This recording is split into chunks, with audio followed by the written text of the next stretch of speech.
ఓం శాంతి. ఈరోజుటి మురళీ తారీఖు ఏప్రిల్ 28, 2024. ఈరోజుటి అవ్యక్త BapDada Murali revise date 23/10/1999. ఈరోజు బాప్దాద తెలియచేస్తున్నటువంటి విషయం, సమయం యొక్క పిలుపు, దాతగా అవ్వండి. బాప్దాద తెలియచేస్తున్నారు, ఈరోజు సర్వశ్రేష్ఠ భాగ్య విధాత, సర్వశక్తుల దాత అయిన బాప్దాద నలువైపులా ఉన్న పిల్లలందరినీ చూసి హర్షితమవుతున్నారు. మనసు యొక్క ఈ సదా సత్యమైన సంతోషమే ప్రపంచంలో ఉన్న అన్ని దుఃఖాల నుండి దూరం చేస్తుంది. మనసులోని ఈ సంతోషం ఆత్మలకు తండ్రి యొక్క అనుభూతిని చేయిస్తుంది. ఎందుకంటే తండ్రి కూడా సర్వాత్మలకు సదా సేవాధారి మరియు పిల్లలైన మీరందరూ కూడా తండ్రితో పాటు సేవలో సహచరులు అనగా సాథీలు. సహచరులే కదా. మీరు తండ్రికి సాథీలు మరియు విశ్వంలోని దుఃఖాలను పరివర్తన చేసి సదా సంతోషంగా ఉండే సాధనాన్ని తెలియచేసే సేవలో సదా ఉపస్థితులై ఉంటారు. మీరు సదా సేవాధారులు. కేవలం 4 గంటలు 6 గంటలు సేవ చేసేవారు కాదు. ప్రతి సెకండు సేవ అనే వేదికపై పాత్రను అభినయించే పరమాత్మ సాథీలు.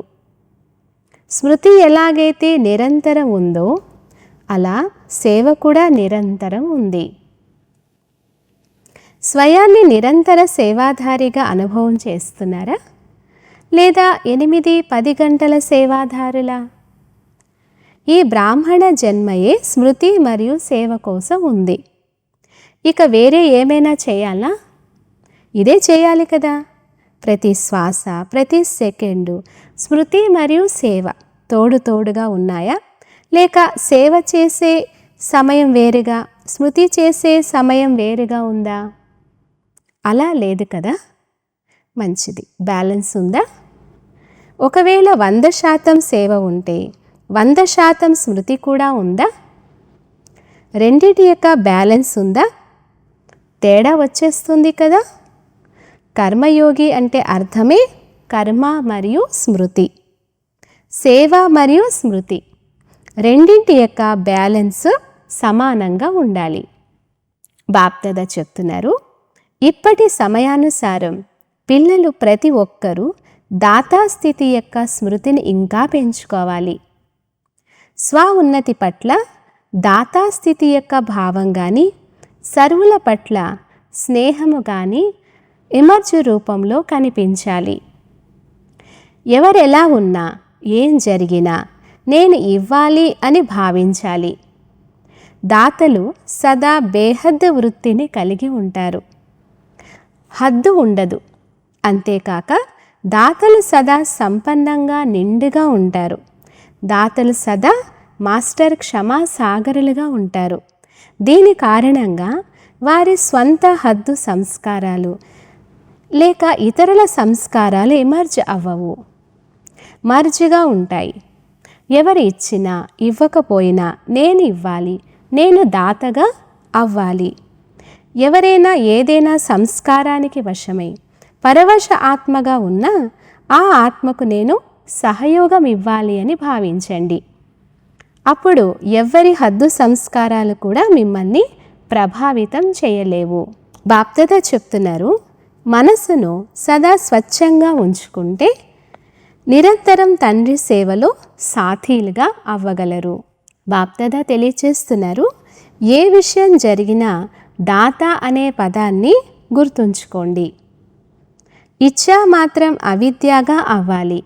సూక్ష్మంగా కానీ స్థూలంగా కానీ తీసుకోవాలి అనే కోరిక ఉండకూడదు. దాత అంటే అర్థమే ఇచ్చా మాత్రం అవిద్య. వారు సంపన్నంగా ఉంటారు. తీసుకోవాలనే కోరిక ఉండేందుకు వారికి ఎలాంటి అప్రాప్తి అనుభవం అవ్వదు. సర్వ ప్రాప్తి సంపన్నులుగా ఉంటారు.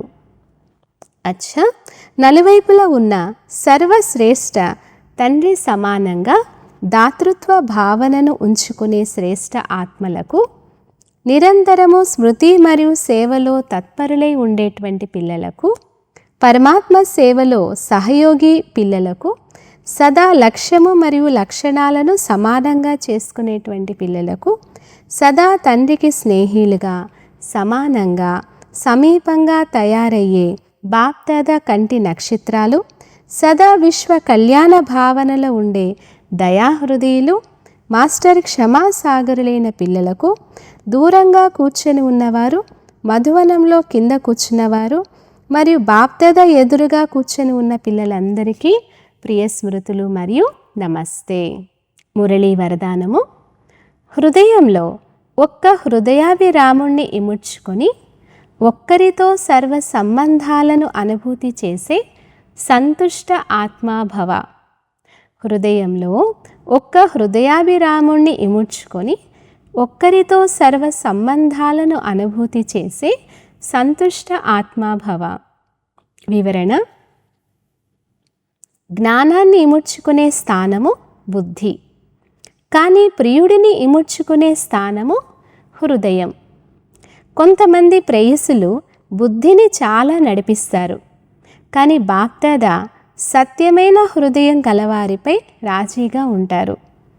కనుక హృదయం యొక్క అనుభవం హృదయానికి తెలుసు, హృదయాభిరామునికి తెలుసు.